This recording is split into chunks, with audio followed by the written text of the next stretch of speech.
Hace 13 días estuvimos en la base que tiene EPM en la presa de Ituango y estuvimos analizando la situación que hemos venido monitoreando todos los días, desde que di la instrucción de instalar un puesto de mando único. Todos los días nos informan qué está pasando y nos van analizando la situación día tras día y muchas veces hora tras hora. Hace 13 días, allá en Ituango, nos reunimos con el cuerpo de ingenieros del ejército americano, que nosotros le solicitamos al ejército americano que viniera. Es un cuerpo de ingenieros que tiene fama mundial, ya nos habían ayudado en momentos difíciles, por ejemplo, cuando sufrimos las inundaciones por el fenómeno de la Niña al comienzo del gobierno.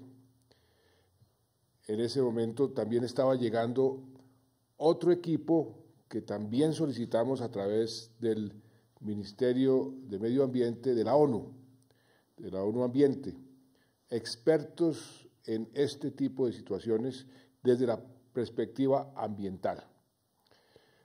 Ambos equipos coincidieron en que la reacción que tuvo EPM a la emergencia fue adecuada.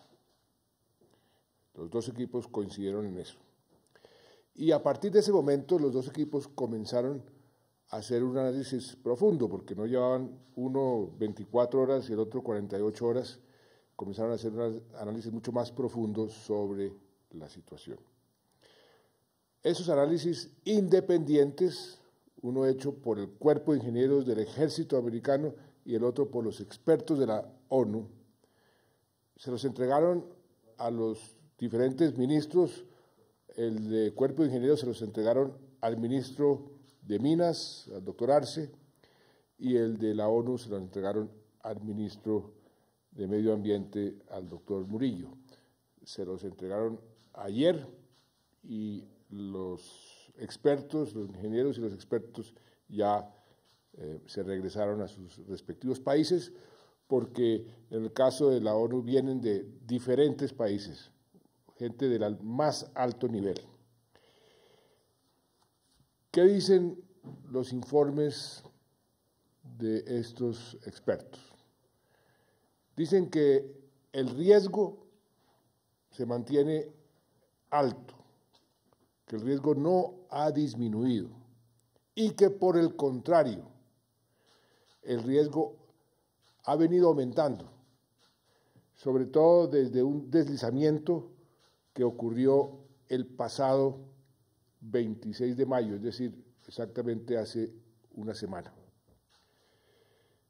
Y con base en ese riesgo, ellos recomiendan, hacen muchas recomendaciones, pero recomiendan, lo más importante es monitorear tanto la parte de la montaña como la parte de la presa y reforzar ese monitoreo.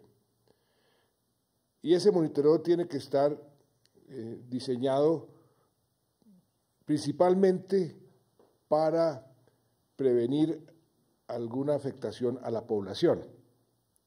O sea, como lo hemos mantenido desde el comienzo de este proceso, la población es la prioridad número uno para nosotros. Y también lo es en las recomendaciones que hacen estos dos expertos. Este monitoreo se recomienda que se refuerce, repito, en la montaña y en la presa. Y ahora los ministros darán los detalles sobre los informes respectivos de estos dos grupos.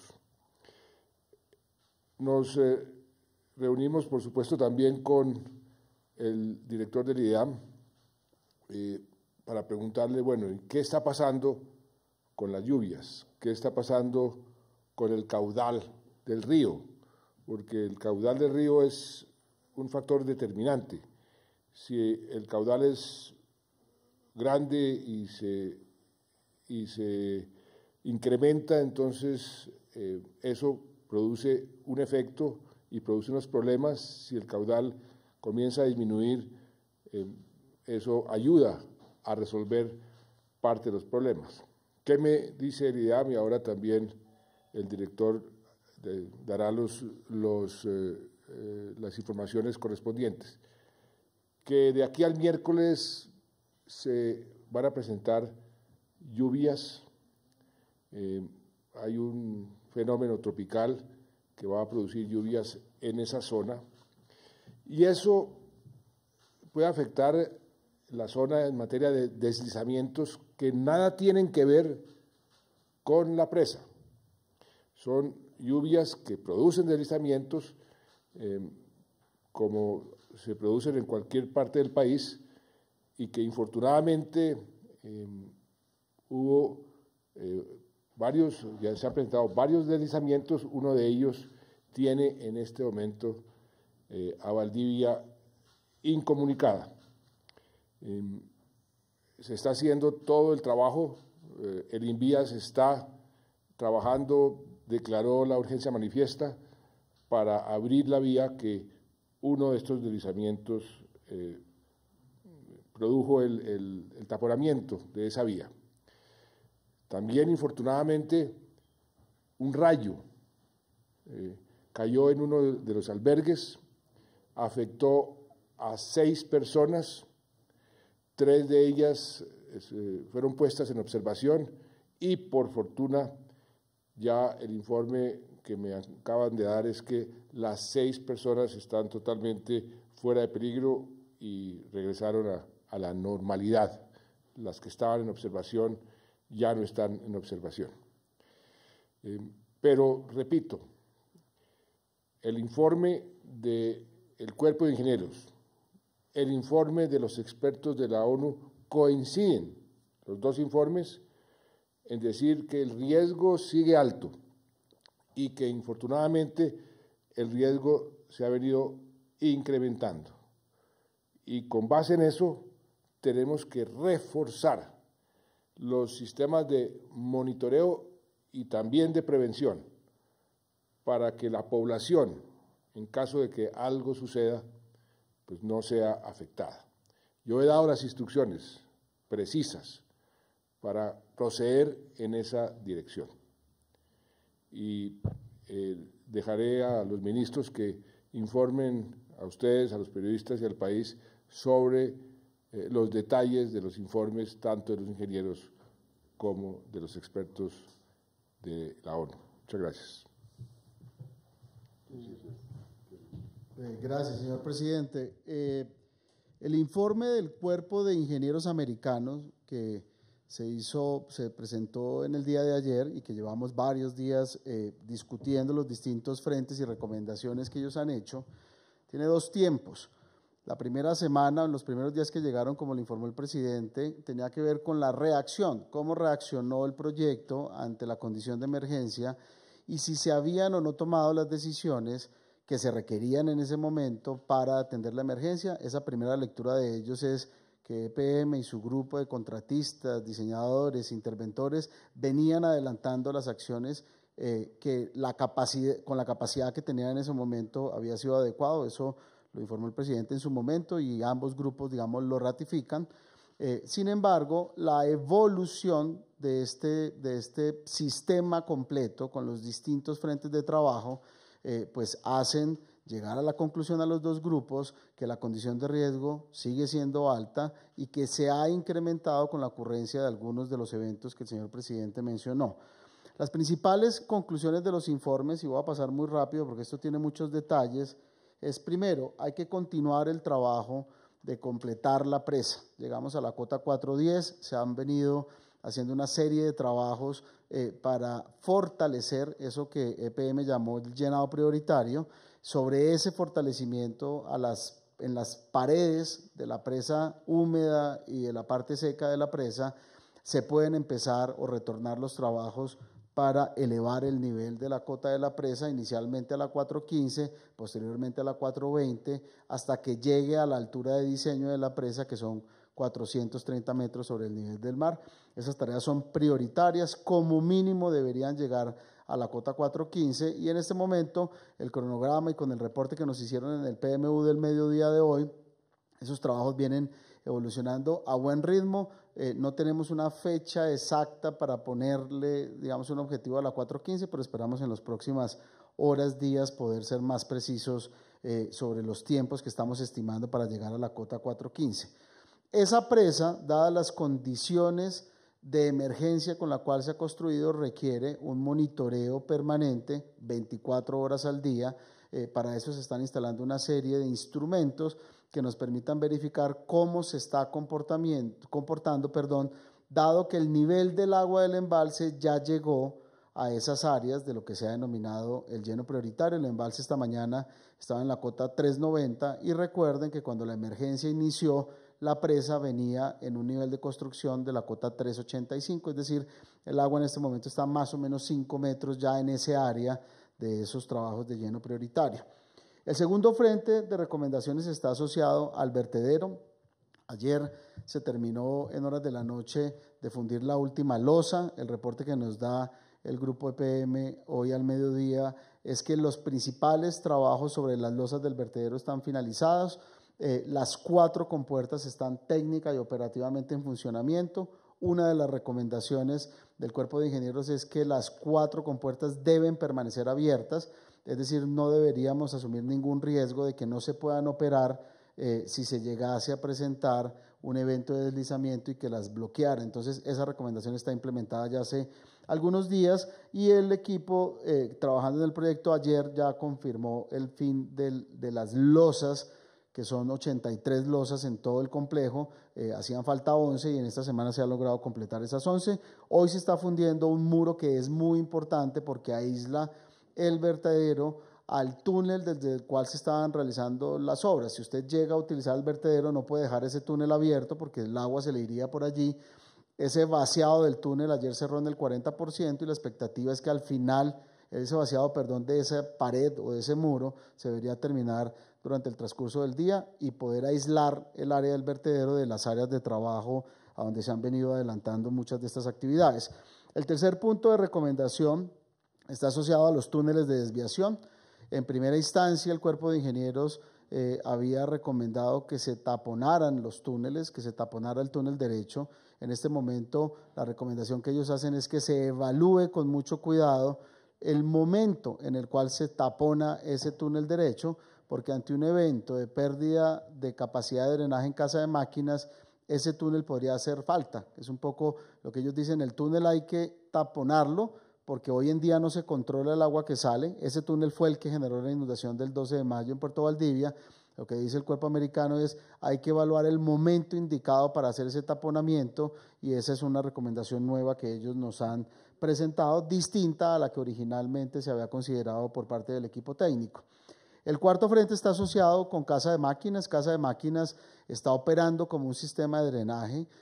Todos sabemos que no está diseñado para prestar esa función, sin embargo es lo que ha permitido mantener el embalse bajo control, permitir que el caudal del río aguas abajo se comporte de manera normal, con todas las incertidumbres, digamos, que ha generado todo el proyecto, pero la manera como se va a tomar la decisión de desembalsar Casa de Máquinas se vuelve absolutamente crítica y allí hay varias recomendaciones del tipo de evaluaciones que hay que hacer antes de tomar esa decisión, porque se podrían correr riesgos sobre la integralidad, digamos, de todo ese sistema.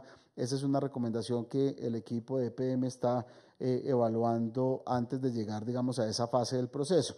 Y el último, diría yo, el nuevo elemento es el que se presenta después del deslizamiento que ocurrió hace 8 días, que fue un deslizamiento relativamente menor en la cantidad de material que cayó, pero que hizo evidente todo un sistema de deslizamiento que hay en la pata derecha o en el estribo derecho a donde está amarrada la presa, que es donde está todo este sistema de casa de máquinas y de túneles de desvío.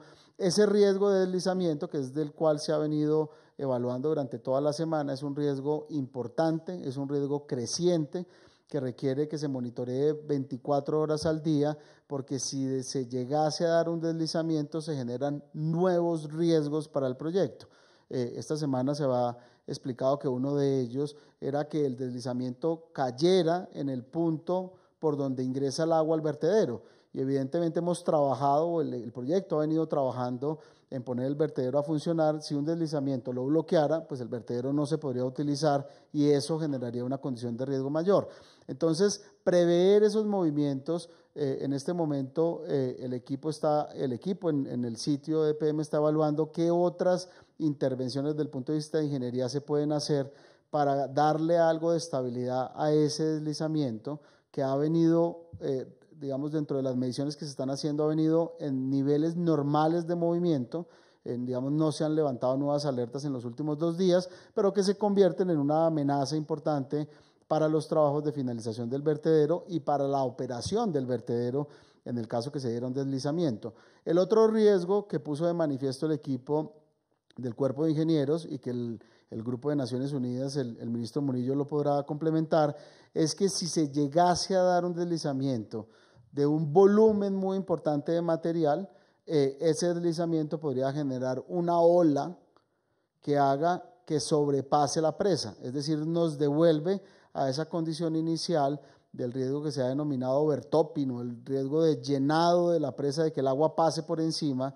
En este caso no sería por un bloqueo del sistema de drenaje, sino por el impacto o el efecto que tendría un volumen grande de material que caiga en el embalse, que genere una ola y que desencadene una serie de afectaciones sobre la presa. Entonces, por eso el deslizamiento se convirtió en una variable tan importante de monitorear.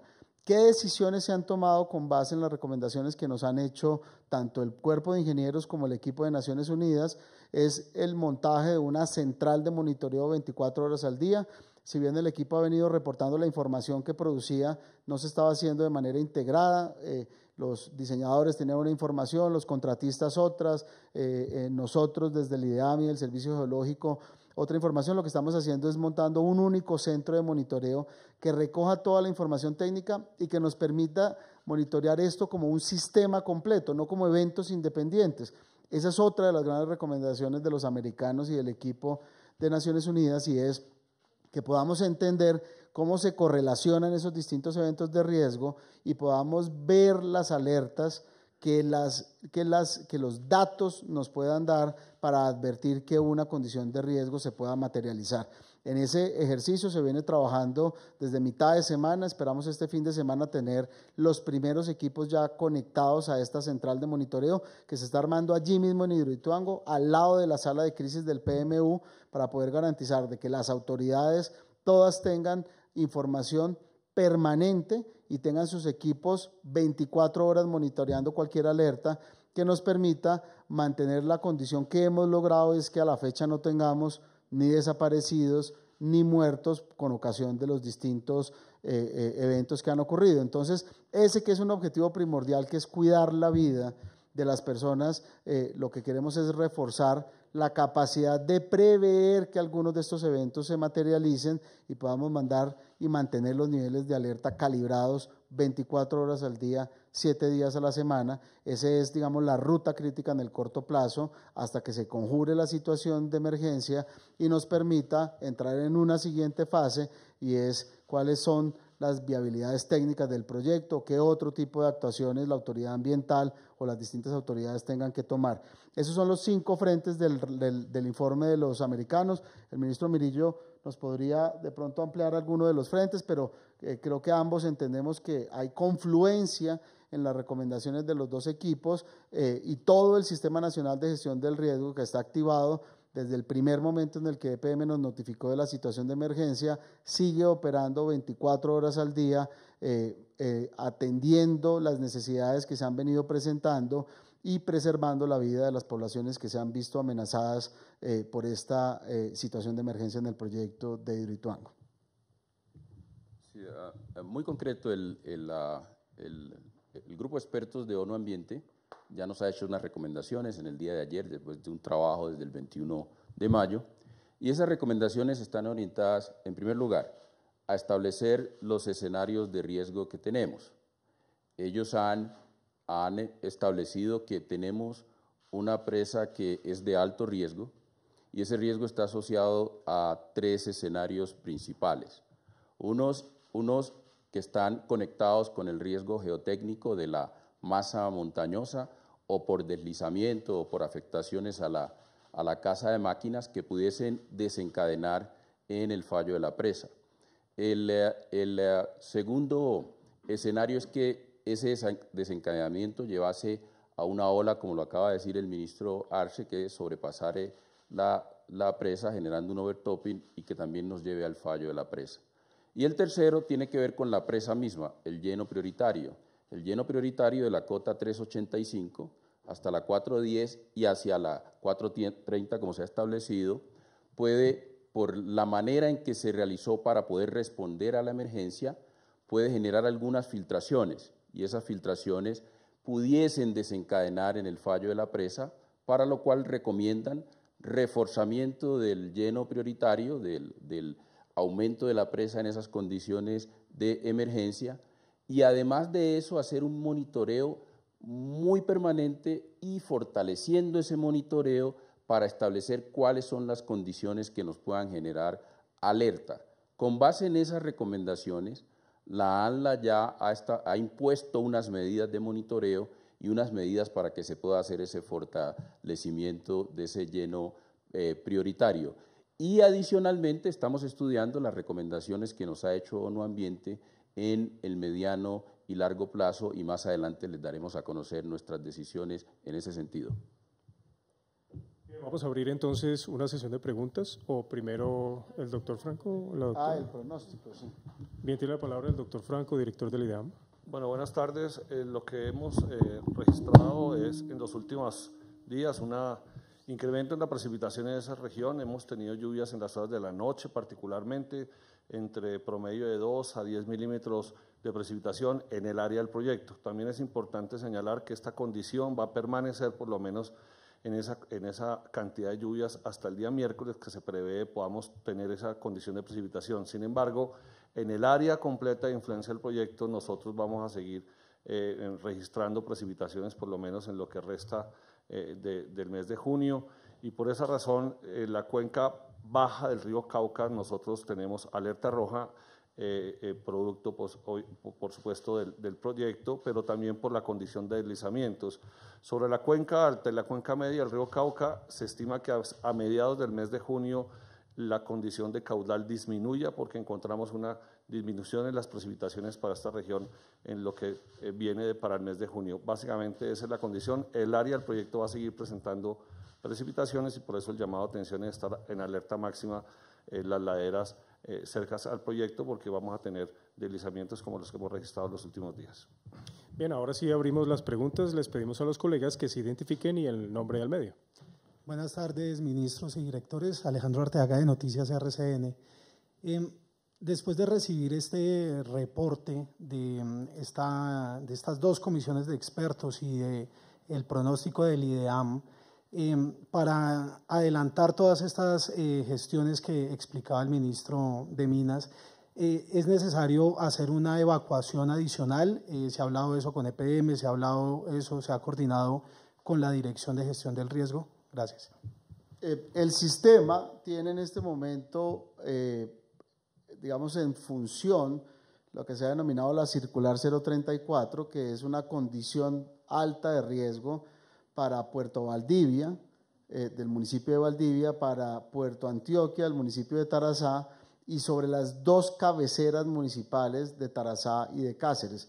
Esa condición de alerta roja para esos municipios está establecida desde comienzos de esta pasada semana y se mantiene, se monitorea permanentemente si cambian las condiciones de riesgo para poder modificar esa alerta. Los municipios de Caucasia y Nechí se encuentran en alerta naranja, es decir, en condición de aprestamiento. La gente puede permanecer en sus casas, pero tiene que estar muy atenta a una señal de alerta que eleve la condición de riesgo.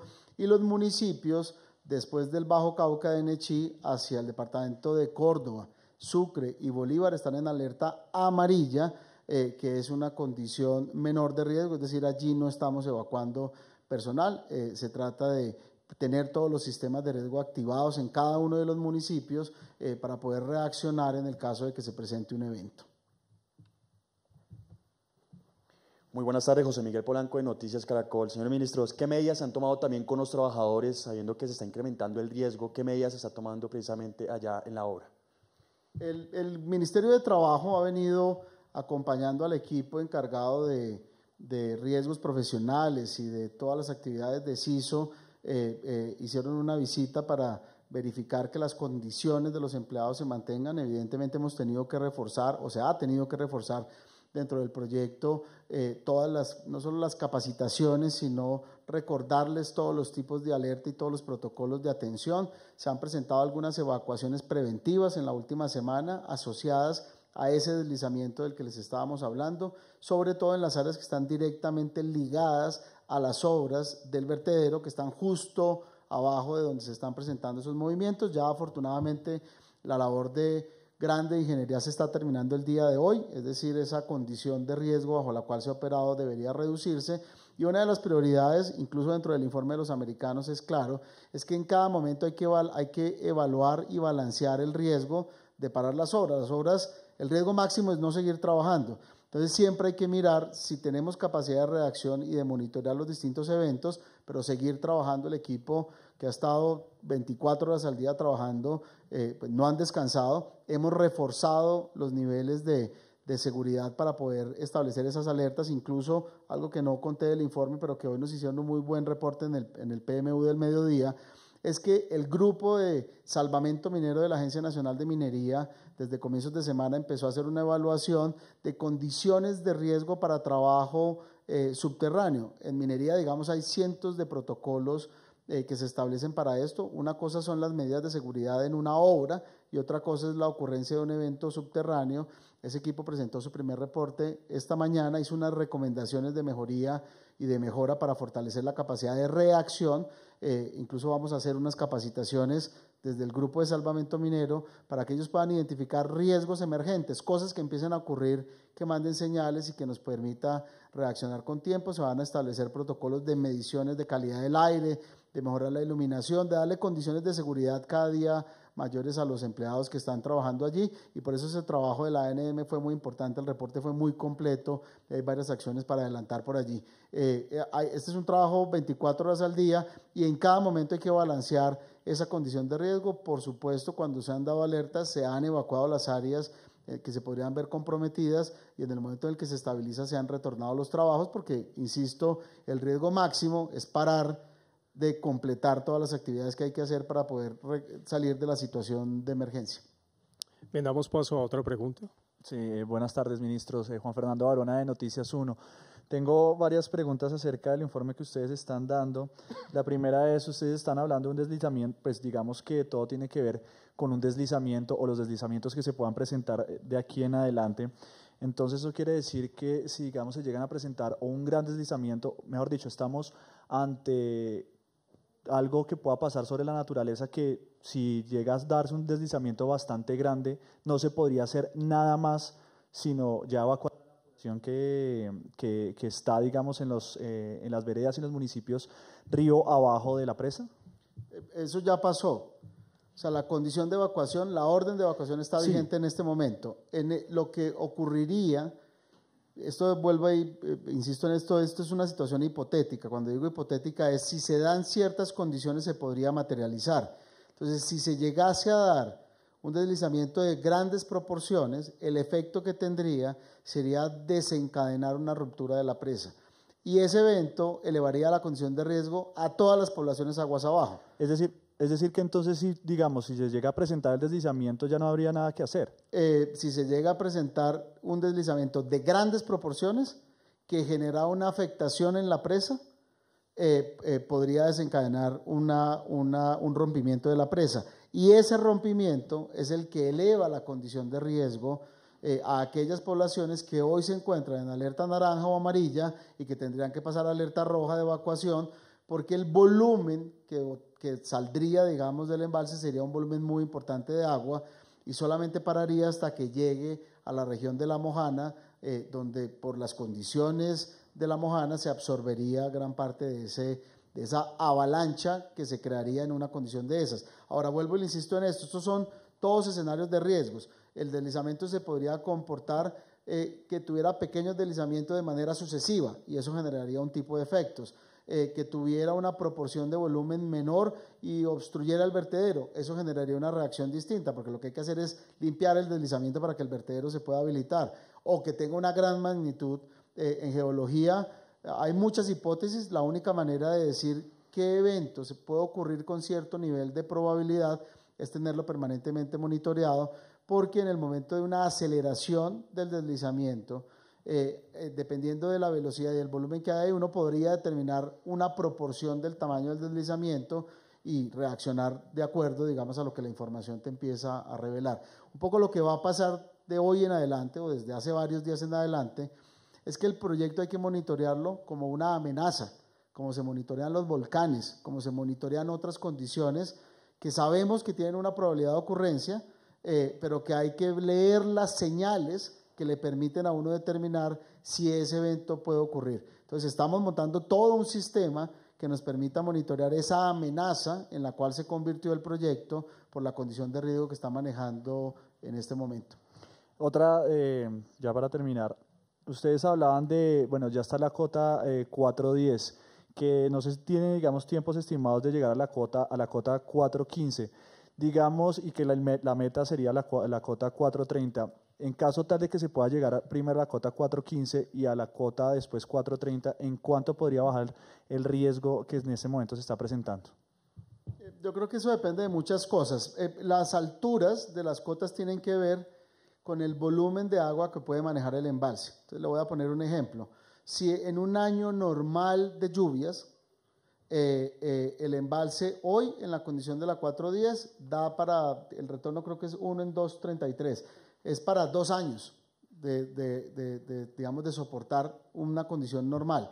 Si tuviéramos las lluvias más altas de los últimos 100 años, tendríamos que tener el embalse en una cota superior. La 415 nos lleva a 50 y la 420 nos lleva a 100, si no me estoy equivocando en este momento. Pero lo que te permite elevar la cota es la capacidad del embalse de aguantar un volumen muy grande de lluvias que entren. En medio de esta situación de riesgo, el río se ha comportado de manera normal. Digamos, el Cauca no ha sido la amenaza. El Cauca ha traído el flujo que en cualquier mayo y junio presenta en un año normal promedio.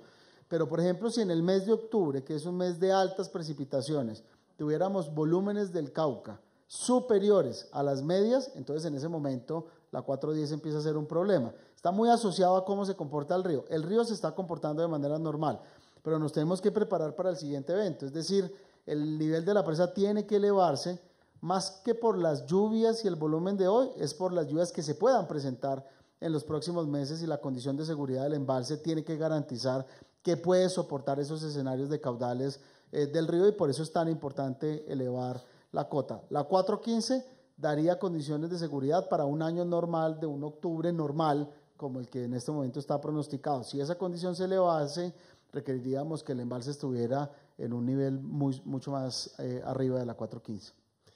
Bien, abrimos espacio para otra pregunta. Buenas tardes, Paola Conde de Red Más Noticias. La FLIP recientemente hizo una denuncia sobre el manejo de la información por parte de EPM. Ellos dentro de las denuncias dicen que en la página han quitado información sobre el proyecto de Hidroituango. ¿Esto podría generar algunas afectaciones o sanciones disciplinarias? ¿Cómo están manejando ustedes la información con EPM, siendo esto un tema tan delicado para el país? La manera como se maneja es hay un puesto de mando unificado ubicado en el proyecto desde el día 7 de mayo. Hay equipos de todas las entidades permanentemente, incluyendo los bomberos, la Defensa Civil, la Cruz Roja, las fuerzas militares, el Ministerio de Minas, el Servicio Geológico, el ANLA, el IDEAM, digamos, la Procuraduría, la Defensoría del Pueblo, que nos ha acompañado permanentemente en este proceso. Es decir, la información del proyecto está enviándose a las autoridades que están presentes en ese puesto de mando unificado. Yo no conozco las denuncias de la FLIP, no me pronunciaría porque no conozco los detalles, pero creo que están asociadas a la información de la página web. Creo que esa pregunta hay que hacérsela a EPM porque yo no monitoreo la página web del EPM. Ministro, una última pregunta. Dicen que ahora están desplazándose bomberos hacia Valdivia. ¿Qué podemos decir al respecto? ¿Qué se está generando en este momento actualmente? ¿Cómo está el panorama? Nosotros hemos tenido los bomberos todo el tiempo en el puesto de mando unificado. Como estamos haciendo evacuación en Tarazá, en Cáceres, en Puerto Antioquia, en Puerto Valdivia, los bomberos nos han apoyado en todo ese proceso. Evidentemente el Sistema Nacional de Gestión del Riesgo está todo activado, todo a nivel nacional, es decir, todo el mundo tiene llamada de atención 24 horas al día, todos los equipos que tenemos nosotros allí, porque si se llegase a presentar una condición, tenemos que garantizar la capacidad de reacción de todo el sistema nacional en torno a un posible evento que se dé. Ahora, la clave de esto es poder mantener monitoreadas las variables de riesgo que tiene el proyecto, y eso es lo que determinará los niveles de alertas. El único canal para informar sobre el nivel de alerta es el Sistema Nacional de Gestión del Riesgo, coordinado por la Unidad Nacional de Gestión del Riesgo. Es decir, toda la información de redes, porque ha habido mucha desinformación y eso obviamente genera mayor zozobra en la población, pero el canal es el sistema está activado y la unidad es la encargada de coordinar y enviar las alertas dentro de los protocolos que se han establecido para estas situaciones.